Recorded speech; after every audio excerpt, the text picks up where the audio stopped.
मूल लक्ष्य जहाँकि से लक्ष्य को नहीं आगकू आगे जीवार उद्देश्य रखी केवल यह जे विभिन्न सचेतनता कार्यक्रम माध्यम सीमित नुहे बरं यह माध्यम असहाय लोक सहायता प्रदान करने परिमल देय मुक्त शिक्षा कार्यक्रम करा जायछि।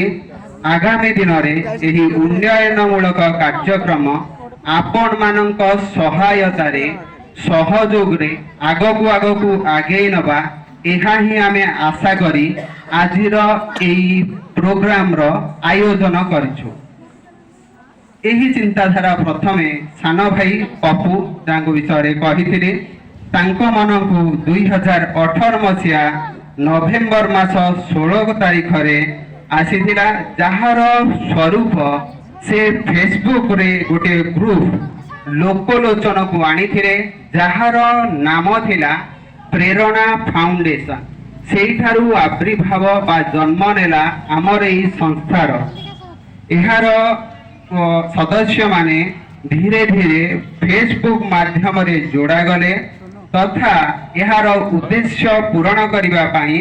समाज रे परिवर्तन आनिबा लक्ष्य रे उक्त ग्रुप रे